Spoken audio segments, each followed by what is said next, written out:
In the wake of World War II, a new player emerged in the American retail scene, forever changing the way we shop for electronics. This game changer was Circuit City, born in the year 1949. The brainchild of Samuel S. Wurtzel, this venture began as a modest television store nestled in the heart of Richmond, Virginia. In a time when the television was still a luxury, Wurtzel saw an opportunity in the emerging market, capitalizing on the post-war boom and the growing fascination with this new form of entertainment. He named his venture Wards, and it was from this humble beginning that Circuit City would eventually evolve. Wurtzel's innovative business model was a key factor in setting the foundation for what Circuit City would become. Instead of focusing solely on sales, Wurtzel prioritized customer service, understanding that a satisfied customer was a repeat customer. This commitment to service was a cornerstone of the business, a philosophy that would guide the company as it grew and evolved. But Wurtzel didn't stop there. He was a visionary, always on the lookout for the next big thing in electronics. As the market grew, so did Wards. The store began offering a wider range of products, from radios to refrigerators, and even ventured into the realm of car electronics. This expansion beyond televisions was another step towards becoming the electronics retail giant we would come to know as Circuit City.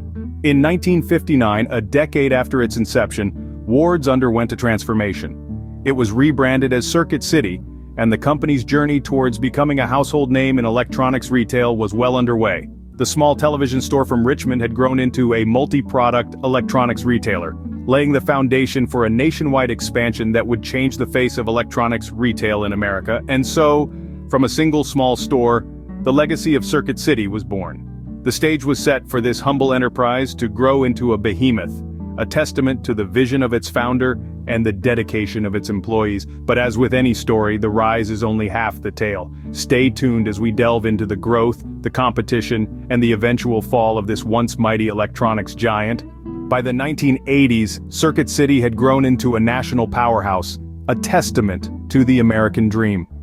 From its humble beginnings as a single television store in Richmond, Virginia, Circuit City exploded onto the retail scene, revolutionizing the way we buy electronics. The company's pioneering superstore concept was a game changer.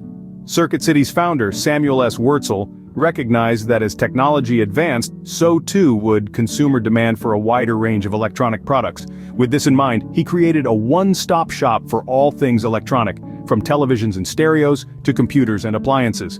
The result? A shopping experience that was as innovative as the products it sold. And the public loved it.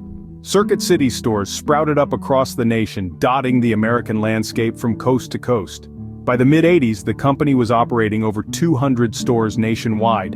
And with each new store opening, Circuit City's influence grew, its brand becoming synonymous with electronics retail. But Circuit City was more than just its retail locations, it was a financial powerhouse.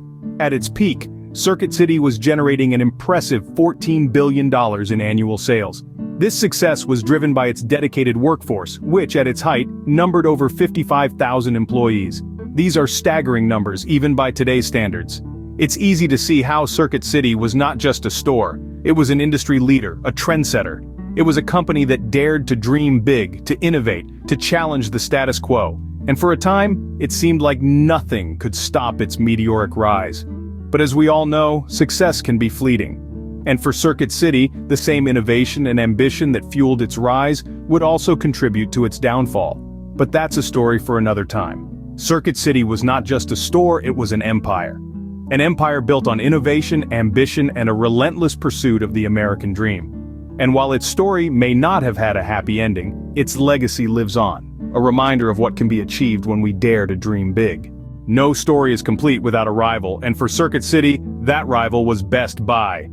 As the electronic retail industry was booming in the late 20th century, a new competitor emerged on the scene, Best Buy.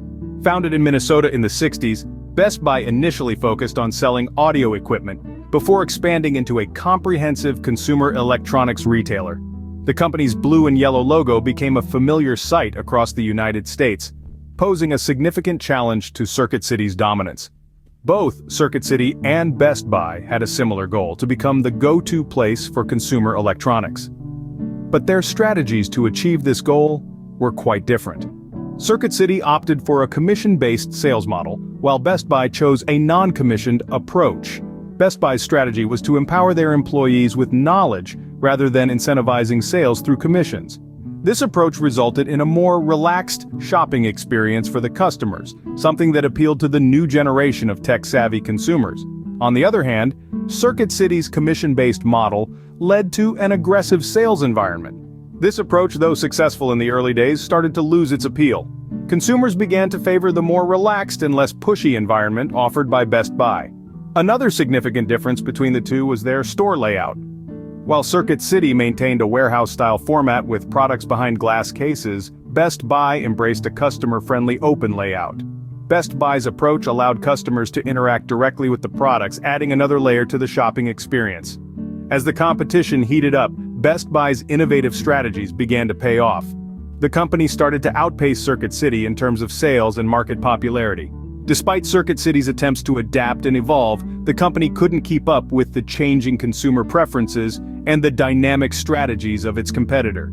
In the cutthroat world of retail, only the fittest survive. And, as we'll see in the next scene, Circuit City's struggle to adapt to the changing retail landscape ultimately led to its downfall. The turn of the millennium marked the beginning of the end for Circuit City. As the calendar flipped to the year 2000, the electronics giant's fortunes began to shift dramatically. The initial signs of trouble were subtle, but significant. Profit margins began to shrink. Store traffic started to dwindle. The once vibrant energy of Circuit City was beginning to wane. Several factors contributed to this decline. One of the most prominent was a series of questionable management decisions. In an attempt to cut costs, Circuit City laid off a significant portion of its experienced commission-based sales force in 2003. This move, intended to save money, resulted in a dramatic decrease in customer service quality. Shoppers, now faced with inexperienced staff and less personalized service, began to drift away. Meanwhile, the retail landscape was undergoing a seismic shift. The rise of online shopping, led by e-commerce giant Amazon, was rendering the traditional brick-and-mortar model obsolete. Circuit City, with its vast network of physical stores, found itself ill-equipped to compete in this new digital marketplace. The final blow came in the form of the financial crisis of 2008. As the economy plunged into recession, consumer spending dropped sharply. Circuit City, already struggling with declining sales and increased competition, found itself unable to weather the storm. Despite desperate attempts to stay afloat, including a drastic store closure plan, the company's fate was sealed. Like a fallen star, Circuit City's light began to fade. Despite its past glory and enduring legacy in the world of electronics retail, the company was unable to adapt to the changing times. Its story serves as a stark reminder of the relentless pace of change in the business world and the consequences of failing to keep up. In 2009, the once mighty Circuit City filed for bankruptcy. The world of business is a stage, and every company has its act. For Circuit City, the final act was nothing short of a tragedy. As the curtain began to fall, the once buzzing aisles of Circuit City stores turned into quiet corridors of liquidation sales. The shelves, once filled with the latest electronics, were stripped bare, echoing the company's financial state. Circuit City's fall from grace wasn't just a corporate collapse, it marked the end of a retail era. The company that once held the position of America's second-largest electronics retailer was now scrambling to pay off its enormous debt, an unfortunate reality for many businesses that don't adapt to the ever-changing market dynamics. As the company went into bankruptcy, the liquidation process began. Assets were sold off, real estate properties were put on the market, and inventories were cleared out. The aim was to gather as much capital as possible to pay off creditors. Yet the financial implications were just one side of the coin. On the flip side, the human impact was profound. Thousands of employees, once proud bearers of the Circuit City badge, found themselves jobless. From store clerks to warehouse staff, from managers to executives, the closure affected everyone. It was a harsh reminder of the volatility of the business world and the thin line between success and failure. The impact extended beyond the company's employees. Customers, too, were left in the lurch. Warranty claims were left unfulfilled, and the trust that Circuit City had built over the years with its loyal customer base was shattered. The final store closure marked the end of an era.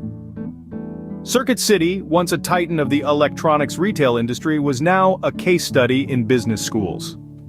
A tale of success, competition, failure, and ultimately, resilience.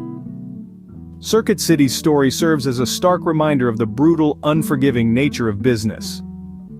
It's a narrative that underscores the importance of adaptability, innovation, and customer centricity in the ever-evolving, cutthroat world of business. The rise and fall of Circuit City is a tale of innovation, success, rivalry, and ultimately failure. This journey began with a single store, blossoming into a nationwide chain, a beacon of electronic retail success. It stood tall, rivaling giants like Best Buy, its bright red plug logo a symbol of its electrical dominance. Circuit City's rise to prominence was not a fluke. It was a result of strategic planning, excellent customer service, and a great understanding of the market.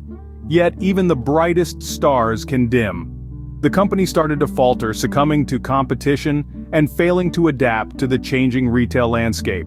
Its decline was a slow, painful process culminating in bankruptcy. The once thriving stores were shuttered, the employees left to seek employment elsewhere. The company's downfall serves as a stark reminder of the transient nature of success. Circuit City's story is a cautionary tale for all businesses, a reminder that success is fleeting and adaptation is key to survival.